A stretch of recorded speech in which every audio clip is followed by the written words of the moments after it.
PMS, the essential, main feature of PMS, which distinguishes it from other investment products, is the fact that PMS gives you a great level of personalization or customization.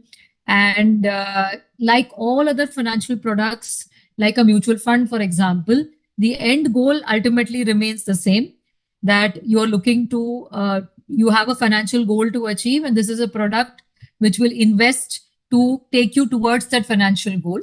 However, PMS is a little different from, let's say, as I said, the most common analogy is mutual fund, because to a great level, PMS can be customized and tailor-made to fit an individual investor's unique requirements, which is not the case into pool, like what is the case with pool products like a mutual fund. If we move ahead, so PMS, as I said again, and I would reiterate that it's a dedicated financial product, which is, which can be customized to your individual preferences.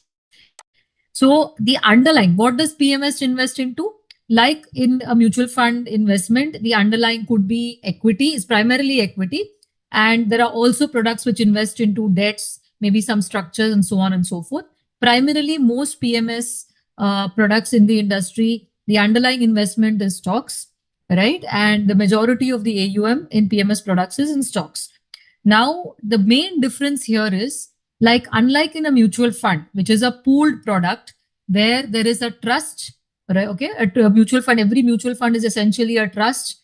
There is a trustee and there's an AMC company which essentially runs the mutual fund.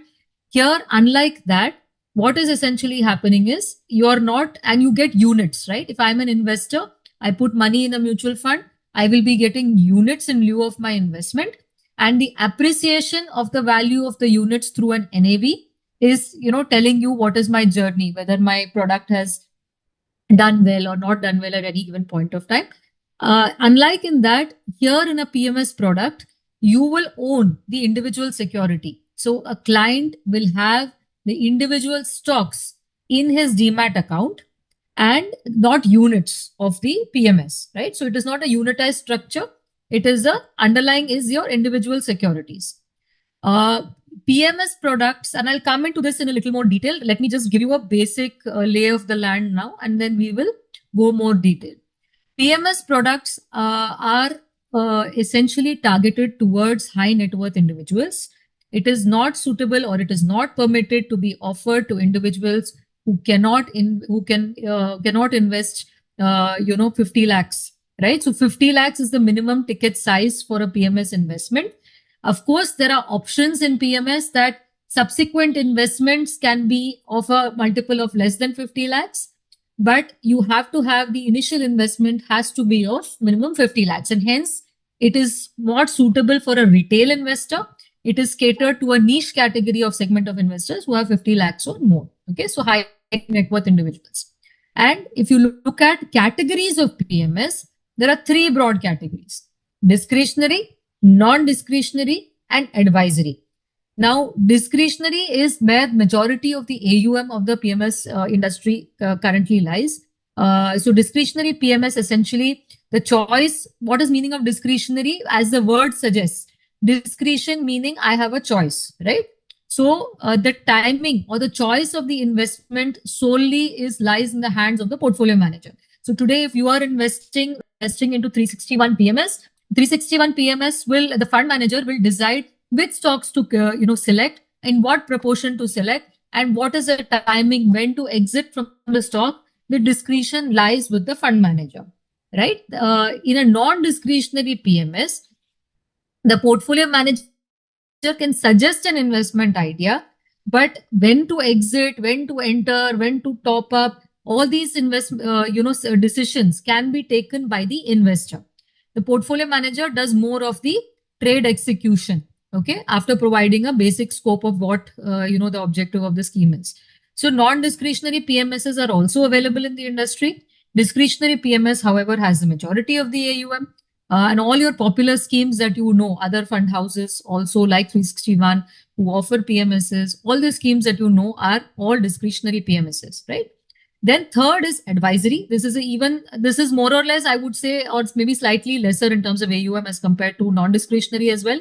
Here, what happens is PMS portfolio manager will advise on the portfolio. So again, coming back to benefit of PMS, ठीक है? Now, just like in a mutual fund house, हम बोलते हैं कि हम खुद we manage our own investments better than that we give it to a fund house because as a fund manager. In PMS, it's the same thing. You have professional qualified portfolio managers. You have a proper research team who will, give stock recommendations. And so that structure works in a very, very similar fashion. Okay. The good part in PMS, especially for ultra high net worth clients, जो बहुत picky होते हैं कि many times they want to see what is happening in the portfolio and all that. PMS में क्या हो जाता है, unlike in mutual fund. So mutual fund में हम कैसे करते हैं, आप मंथ एंड में एक स्टेटमेंट आता है, एक फैक्ट शीट आता है.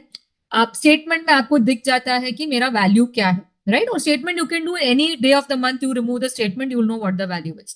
बट जो fact sheet comes, mutual funds release it once a month, right? So once a month at the end of the month, May end की फैक्ट शीट आएगी जून में. You will see what all stocks. There are 50 stocks in the portfolio. This is what is there in my mutual fund portfolio. Correct? Now, PMS में क्या हो जाता है कि I have the transparency कि the entire stocks, suppose there are 30 stocks in my PMS scheme. The 30 stocks in my PMS scheme will reflect in my personal demat account. Okay? So, I will be at any given point of time be able to see what stocks are there in my portfolio and what is not there in my portfolio. And client also gets a login.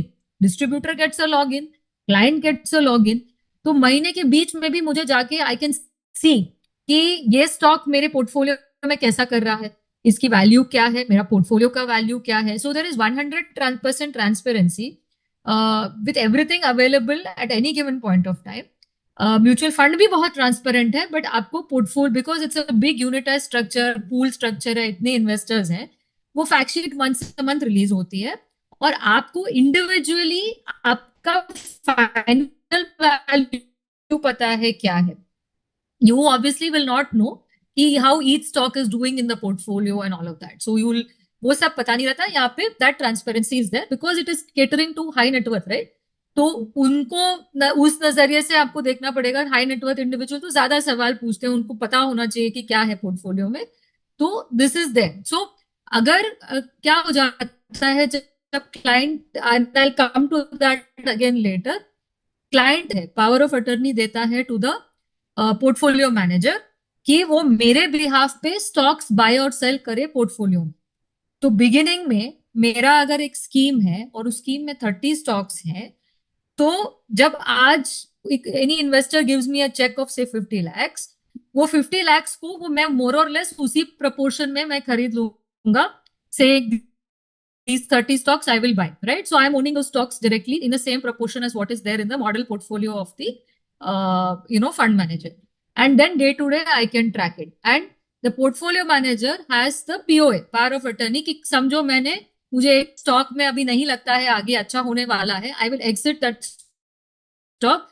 So he will exit it for all the investors in the same manner, right? वो सबके portfolio से वो निकल जाएगा. So I'll be able to see even in the middle of the month at any given point of time what stocks are in, what stocks are out, what is the value and so on. So I have a better understanding. जिनको बहुत ज्यादा अपने portfolio में obviously दिलचस्पी है और देखना है क्या है, this gives you a much better understanding, right?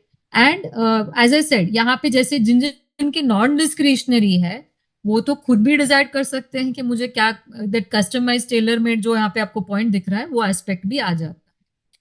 Also, what happens is PMSs compared to mutual funds tend to be a little more aggressive. जो जनरली क्या हो जाता है, अभी बड़े म्यूचुअल फंड स्कीम्स हैं, because there are so many clients और there are redemptions in and out clients करते रहते हैं, तो they have to maintain many stocks in the portfolio etcetera, right? बहुत अग्रेसिव व्यू नहीं ले सकते हैं.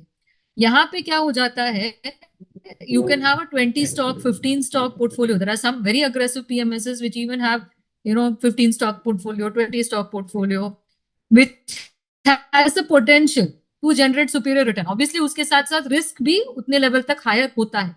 But here because it's high net worth individual जिसको रिस्क की ज्यादा समझ है, you can be a little more aggressive in portfolios as well, right? So ये सारी डिफरेंसेस हैं, ये सारी बेनिफिट्स हैं to if you're looking at what is a PMS. So what is the PMS landscape in India now compared to mutual fund industry? Is still it's a fairly small industry. There's still it's probably one fourth the size. अभी it has grown and पिछले 5 साल में काफी growth हुआ है because markets have obviously done well. There are a lot more people who have become wealthier. जो mass affluent से affluent segment में बहुत लोग जा चुके हैं तो उनको they want to they have bigger cheque sizes to cut तो उनको they go and PMS products are showcase to them and this results in this has resulted in the growth of the PMS industry and 5 years the industry has grown by nearly 26% per annum and we think also the industry estimates our next 5 years also it is going to grow at a similar pace as more and more people are becoming wealthier. Lot of people सबको customization चाहिए portfolio में कुछ अलग चाहिए mutual fund के beyond चाहिए so they look at PMS as an option right. Also what is happening is बहुत सारे पोर्टफोलियो मैनेजर्स आ चुके हैं जो खुद के PMS चलाते हैं. जो पहले म्यूचुअल फंड इंडस्ट्री में फंड मैनेजर वेरी दिग्गज नेम हुआ करते थे big names. Many of them today have their own PMS fund house, PMS house, and they are introducing schemes. So portfolio industry mein, number of people, number of fund managers also increased. And as I said, people are looking beyond normal options, mutual fund ke alawa, people want to look at something more. So this will give you a very easy reckoner of what is the difference. PMS और mutual funds के बीच में क्या differences होती है. ठीक है. Mutual funds में इन्वेस्टमेंट ऑब्जेक्टिव होता है. In the fund manager has to meet the investment objective. इसमें भी इन्वेस्टमेंट ऑब्जेक्टिव होता है but as I said customisation भी हो सकता है. So both options are available. PMS में ownership is with the trustee. The trustee owns the shares of the fund and investor are owning the units of the fund. यहाँ पे investors own the securities चाहे directly client के portfolio में securities दिखती है, stocks दिखते हैं. Customization mutual fund में पॉसिबल नहीं है. यहाँ पे कस्टमाइजेशन पॉसिबल है. हाउएवर म्यूचुअल फंड में आप 100 रुपए के SIP इंस्टॉलमेंट में भी आ सकते हो. Whereas in PMS you can have to have a minimum 50 lakh के नीचे आप इन्वेस्ट नहीं कर सकते हो.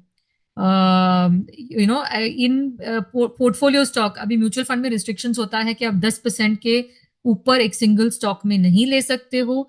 यहाँ पे बिकॉज ये अल्ट्रा HNI ऑडियंस के लिए है, there are no strict limits, you have the flexibility. of course कोई फंड मैनेजर फंड हाउस बोल सकता है कि मुझे नहीं करना है 10% के ऊपर, वो इंटरनल लिमिट है. वैसे रेगुलेटरी लिमिट ऐसा स्ट्रिक्ट नहीं है कि आपको सिर्फ 10% एक स्टॉक में आप ले सकते हो. Right. Fee structure I already mentioned. यहाँ पे फिक्स्ड फीस होती है. ऐसा नहीं है कि इन म्यूचुअल फंड कि मैं एक इन्वेस्टर हूं, आई विल कम एट 1.5%, दूसरा इन्वेस्टर विल कम एट 2%. ऐसा बिल्कुल नहीं है. There is a fixed fee for all investors. One more thing in PMS में एक और चीज होती है. There can be two type of fee structures. Fixed fee structure में क्या होता है, आपको हर साल एक ही फी लेवी होता है कि 2.5% या 2% या जो भी है वो एक ही फी लेवी होगा, which is a per annum cost, right?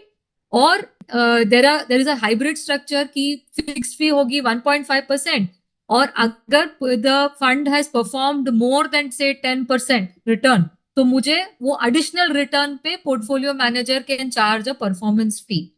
तो बहुत लोग ऐसे वाले स्ट्रक्चर में भी आते हैं क्योंकि इसमें only if the fund has given some decent returns I can charge a additional fee, otherwise I can not charge additional fee. Right. तो परफॉर्मेंस ओरिएंटेड स्ट्रक्चर फी वाली भी स्ट्रक्चर्स यहाँ पे होती है इन PMS. Whereas for mutual fund it is a fixed fee, same fee for all investors. आप ये भी जानते होंगे कि म्यूचुअल फंड में जितना बड़ा स्कीम होगा आपकी फीस कम होती जाती है. राइट. बिकॉज सेबी ने already that this thing is there that AUM के साथ स्लैब्स होते हैं. यहाँ पे AUM लेवल पे स्लैब्स नहीं होते हैं. ठीक है. So you can have, even if my PMS scheme today is 500 crores, tomorrow will be 3,000 crores or 5,000 crores. The fee structure I can keep the same. I don't need to change the fee structure from an AUM perspective. I can choose to do it for some other reason, but I don't need to keep it from AUM के हिसाब से मुझे कम ज्यादा करना है ऐसा बिल्कुल नहीं. Taxation. Okay. Now taxation, what happens is mutual fund में taxation is applicable जब client redeem करता है, long term capital gain होता है या short term capital gain होता है जब मैं units redeem कर रही हूँ. यहाँ पे the negative aspect here is every time there is a trade. So अगर मैं fund manager हूँ और today I'm exiting a stock within 3, ठीक है, कोई stock में मैं it has not played out well and I'm choosing to exit a stock, तो जो कैपिटल गेन्स एप्लीकेबल है for that individual stock trade वो मेरे अकाउंट में भी रिफ्लेक्ट होगा. Okay, on the percentage proportion in my portfolio, उस हिसाब से मुझे भी वो स्टॉक, वो LTCG STCG every time there is a trade because stock is being held in the clients demat account. ठीक है, तो वो एक बड़ा, एक काफी हद तक एक डिसएडवांटेज है compare to a mutual fund. क्योंकि म्यूचुअल फंड में अगर फंड मैनेजर ट्रेड कर रहा है intra month, I won't be charge a tax implication on that. I will be having a tax implication only when I am redeeming. Here, whenever there is a trade in the stock, जब stock के ऊपर LTCG STCG लगेगा वो मेरे portfolio में भी that will be visible.